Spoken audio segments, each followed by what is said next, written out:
Hello students, आज हम class 11 का चैप्टर नंबर 15 पढ़ेंगे, that is bank reconciliation statement.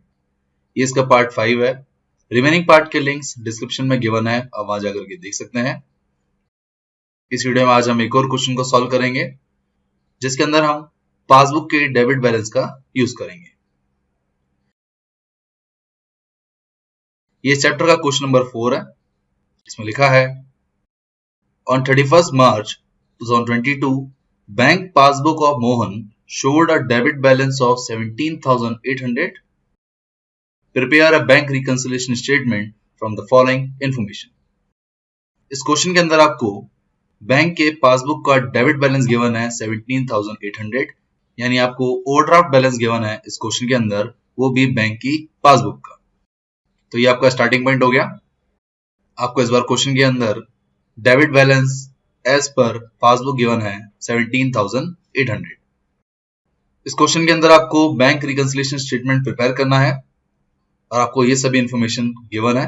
इन सभी इंफॉर्मेशन का यूज करके आपको बैंक रिकंसिलिएशन स्टेटमेंट को प्रिपेयर करना है।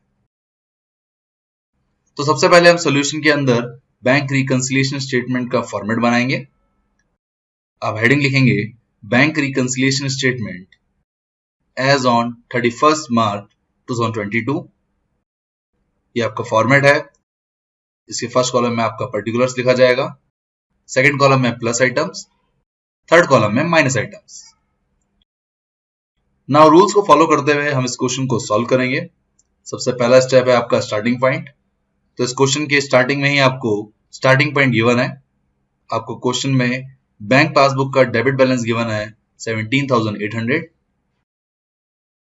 तो आप पर्टिकुलर्स में लिखेंगे debit balance as per passbook and minus item के कॉलम में लिखेंगे 17,800।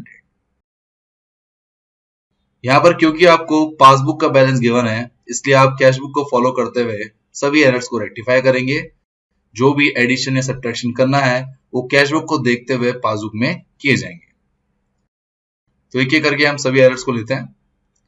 सबसे पहला पॉइंट है, checks of 21,600 were issued in the last week of March, but of these 14,800 only were presented for payment. इसका मतलब है कि आपने 21,600 के चेक को इशू किया पेमेंट करने के लिए, जिसमें से अभी तक 14,800 की पेमेंट हुई है बैंक से। यानी आपने तो कैशबुक में से लेस कर दिए 21,600, पर पासबुक में अभी तक सिर्फ 14,800 ही लेस हुए हैं। नाउ आपको कैशबुक को फॉलो करते हुए पासबुक को इक्वल करना है। ऐसा करने के लिए आप 21,600 में से लेस करेंगे 14,800 और जो भी बैलेंस आएगा उसको आप लेस करेंगे पासबुक में से, विच इज 6,800। और ऐसा करने से आपकी कैशबुक एंड पासबुक दोनों इक्वल हो जाएंगे। इसे आप सॉल्यूशन में लिखेंगे।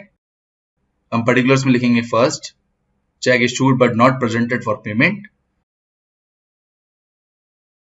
एंड माइनस आइटम के कॉलम में लिखेंगे 6,800।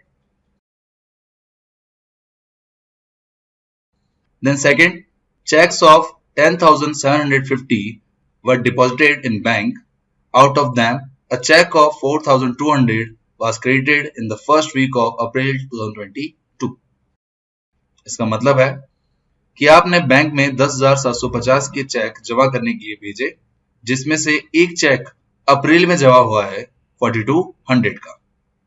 यानी हम कह सकते हैं कि 10,750 में से 4,200 आपके फर्स्ट वीक ऑफ अप्रैल में जमा हुए हैं और जो डिफरेंस है वो आपके मार्च तक जमा हो चुका है।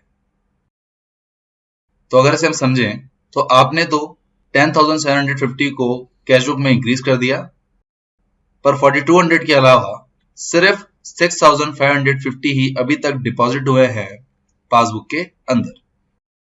क्योंकि हम यहाँ पर 31 मार्च तक का बैंक रिकंसिलिएशन स्टेटमेंट प्रिपेयर कर रहे हैं, इसलिए पासबुक में हम सिर्फ 6,550 को ऐड करेंगे। ये अमाउंट आपका 10,750 में से 4,200 को लेस करने के बाद आया है। नाउ आपको दोनों बुक्स को इक्वल करना है। इक्वल करने के लिए हम पासबुक में 4,200 को ऐड करेंगे। क्योंकि हम यहाँ कैशबुक को फॉलो कर रहे हैं, इसलिए सभी एडिशन एंड सब्ट्रैक्शन पासबुक में होंगे और ऐसा करने से आपकी cash book and passbook equal हो जाएगी। इसे हम सोल्यूशन में लिखेंगे। अब सेकंड लिखेंगे cheque sent for collection but not yet cleared and plus items में लिखेंगे 4200। द नेक्स्ट स्टेप का third, a check of 1200 was debited in the cash book but was not deposited in the bank। इसका मतलब है कि आपने एक check 1200 का बैंक में जमा करने के लिए भेजा पर अभी तक वो बैंक में जमा नहीं हुआ है।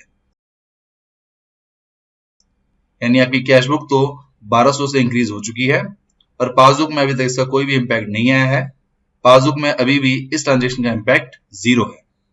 नाउ क्योंकि हम कैश बुक को फॉलो कर रहे हैं इसलिए इसको रेक्टिफाई करने के लिए हम पासबुक में भी 1200 रुपए ऐड करेंगे जिससे आपकी दोनों बुक्स इक्वल हो जाएंगी।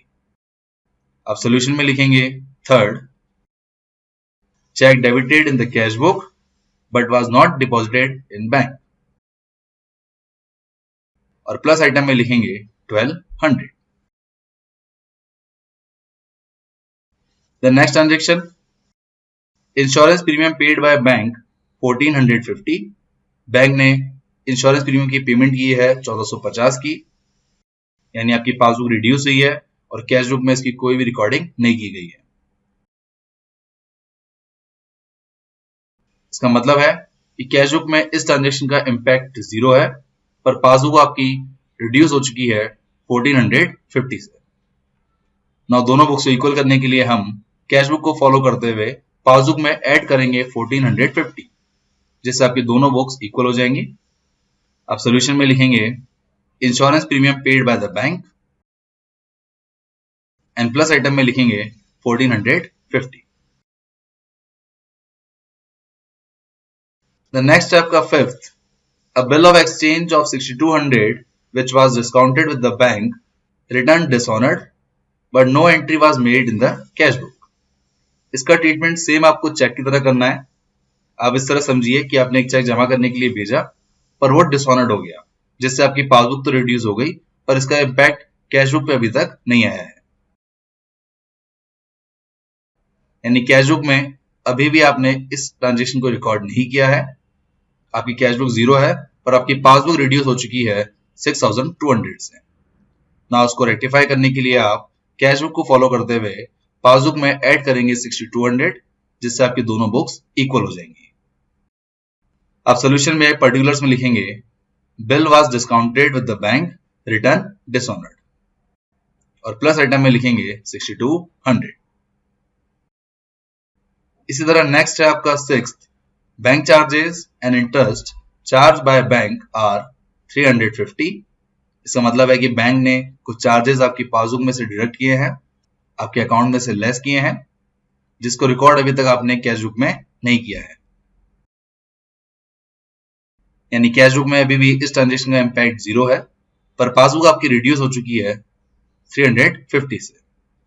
ना उसको रेक्टिफाई करने के लिए आप कैश बुक को फॉलो करते हुए पासबुक में 350 को ऐड करेंगे जिससे आपकी दोनों साइड्स इक्वल आ जाएंगी। इसे हम सोल्यूशन में लिखेंगे। आप पर्टिकुलर्स में लिखेंगे sixth, bank charges and interest charge by bank and plus item में लिखेंगे 350। इस तरह आपने सभी एरर्स को कैश बुक को फॉलो करते हुए पासबुक में रेक्टिफाई कर दिए हैं। नाउ हम दोनों साइड्स का टोटल करेंगे। प्लस आइटम्स के कॉलम का टोटल है 13,400 एंड माइनस आइटम्स के कॉलम का टोटल है 24,600। यहां आप देख सकते हैं कि आपकी माइनस आइटम्स की साइड ज्यादा है प्लस आइटम से, तो आप जो भी डिफरेंस निकालेंगे उसको आप माइनस आइटम्स के नीचे लिखेंगे। डिफरेंस निकालने के लिए हम 24,600 में से लेस करेंगे 13,400 जिससे आपका डिफरेंस अमाउंट आएगा 11,200। और क्योंकि आपने क्वेश्चन की starting debit balance as per passbook की थी इसलिए आपका आंसर जो है वो अब कैश बुक में आएगा। आप लिखेंगे credit balance as per cash book और इस तरह आपका क्वेश्चन कंप्लीट होता है। आई होप आपको ये क्वेश्चन समझ आ गया होगा। अगर इस क्वेश्चन में कोई भी डाउट हो तो आप मुझे कमेंट सेक्शन में पूछ सकते हैं या फिर आप मुझे व्हाट्सएप पर भी कांटेक्ट कर सकते हैं मेरा व्हाट्सएप नंबर डिस्क्रिप्शन में गिवन है। और इस तरह इस चैप्टर के सभी टॉपिक कंप्लीट होते हैं। इसके अलावा और क्वेश्चंस की प्रैक्टिस आप अपने बुक्स में से कर सकते हैं। सभी क्वेश्चन इसी तरीके से सॉल्व होंगे। आपको बस स्टार्टिंग पॉइंट को फाइंड आउट करना है और जो भी आपको स्टार्टिंग पॉइंट में बुक का बैलेंस गिवन हो उसकी अपोजिट बुक को फॉलो करते हुए सभी ट्रांजेक्शन को रेक्टिफाई करना है। अगर आपको किसी भी क्वेश्चन में कोई भी डाउट हो तो आप मुझे कभी भी व्हाट्सएप पर कॉन्टैक्ट कर सकते हैं। So thank you guys for watching this video. अगर ये वीडियो अच्छा लगे तो लाइक कीजिए। For more videos subscribe my channel success heat and click on the bell icon for daily updates.